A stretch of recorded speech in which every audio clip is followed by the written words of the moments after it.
Kalau kita ngomongin soal tambang, yang kebayang mungkin alat-alat berat raksasa lagi gali tanah kan? Tapi itu cuma satu bagian kecil dari sebuah perjalanan yang panjang banget. Pertambangan itu sebenarnya sebuah siklus hidup yang sangat terencana, mulai dari mencari mineral di bawah tanah sampai menghidupkan kembali lahan itu setelah semuanya selesai. Yuk kita telusuri perjalanannya dari awal sampai akhir. Oke, kita mulai dari pertanyaan ini. Pernah kepikiran nggak dari mana sih datangnya tembaga di kabel listrik kita? Atau nikel buat baterai HP, atau baja yang dipakai buat membangun jembatan dan gedung-gedung pencakar langit. Nah, semua material yang bikin hidup kita modern ini, perjalanannya dimulai dari dalam bumi, lewat sebuah proses yang akan kita bahas sekarang. Jadi kalau kita lihat definisinya, ada satu kata kunci penting, pengelolaan. Ini penting banget, karena artinya pertambangan modern itu bukan sekedar gali-gali tanpa aturan. Ini adalah sebuah siklus yang diatur dengan sangat ketat, dari penyelidikan paling awal sampai tanggung jawab setelah tambang selesai beroperasi. Setiap tambang besar yang ada di dunia, semuanya berawal dari langkah yang sama, pencarian. Ya iyalah, kita nggak bisa menambang sesuatu kalau kita nggak tahu di mana letaknya. Fase ini tuh kayak perburuan harta karun skala super besar, di mana para ahli geologi menjadi detektif yang mencari petunjuk pertama keberadaan cadangan mineral. Bayangin aja tahap ini kayak kerjaan detektif geologi. Mereka pakai semua cara, mulai dari mempelajari peta batuan kuno, sampai menganalisis citra satelit yang bisa melihat keanehan dari luar angkasa. Tujuannya di sini bukan langsung nemu tambang ya, tapi lebih kayak mencari jejak. Petunjuk awal yang bilang, kayaknya ada sesuatu yang berharga nih di bawah sini. Setelah jejaknya ketemu, sekarang waktunya mastiin apa yang sebenarnya ada di sana. Inilah tahap eksplorasi. Kita bergerak dari yang tadinya kayaknya ada sesuatu, jadi ayo kita buktiin.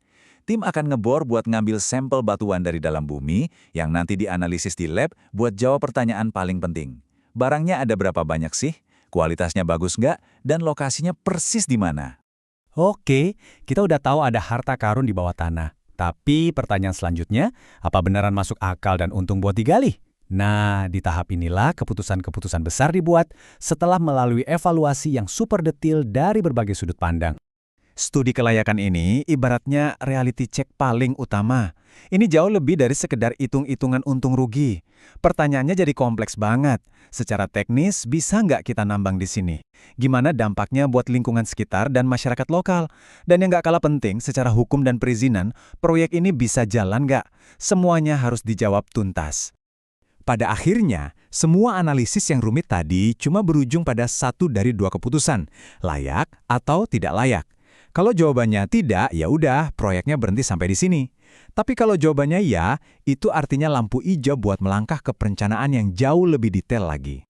Begitu dapat lampu hijau, para insinyur langsung ambil alih. Disinilah cetak biru atau blueprint tambang dibuat. Mereka merancang setiap detailnya, mau pakai metode tambang yang mana, butuh alat berat apa aja, sampai sistem keselamatan kerjanya gimana. Semuanya dituangkan dalam sebuah rencana induk yang super presisi. Nah, sekarang kita masuk ke bagian yang paling kelihatan nih. Setelah semua rencana matang, waktunya membangun fasilitas dan mulai mengambil apa yang sudah kita temukan dari dalam bumi. Sebelum mulai menggali, kita harus membangun kota kecil dulu di lokasi tambang. Coba bayangkan, semua dibangun dari nol. Jalan khusus buat truk raksasa, bengkel buat alat berat, kantor, bahkan sampai pabrik pengolahannya. Ini adalah fondasi fisik yang akan menopang seluruh kegiatan tambang nantinya. Akhirnya, kita sampai di tahap produksi. Disinilah semua rencana tadi jadi kenyataan. Alat-alat berat mulai bergerak, menggali, dan memindahkan material untuk mengambil biji atau batu bara. Inilah jantung dari operasi pertambangan, di mana nilai ekonomi mulai benar-benar dihasilkan. Proses produksi ini bukan asal gali loh. Ini seperti sebuah koreografi yang sudah diatur rapi. Pertama, lahannya dibersihkan. Terus, lapisan tanah subur di bagian atas dikupas dan disimpan. Ini penting banget buat tahap reklamasi nanti. Kalau batuannya keras, diledakkan dulu secara terkendali biar gampang digali. Baru deh material berharganya diangkut untuk diproses lebih lanjut. Eits, tapi tunggu dulu. Mengambil batuan dari tanah itu baru setengah jalan loh. Material mentah itu belum bisa langsung dipakai. Harus diproses lagi supaya nilainya naik dan bisa dijual. Di pabrik pengolahan, batuan mentah tadi dihancurkan sampai jadi bubuk halus. Tujuannya, buat misahin mineral berharga dari batuan sampah yang nempel. Prosesnya macam-macam. Salah satunya flotasi, yang ibaratnya kayak menyaring emas dari pasir. Hasilnya adalah konsentrat dengan kadar mineral yang jauh lebih tinggi dan siap untuk dimurnikan. Setelah produknya jadi murni dan siap jual, disinilah tahap komersial dimulai. Tim pemasaran akan menjual hasil tambang ini ke berbagai industri di seluruh dunia. Bisa lewat kontrak jangka panjang atau penjualan langsung, yang ujung-ujungnya jadi pemasukan buat perusahaan.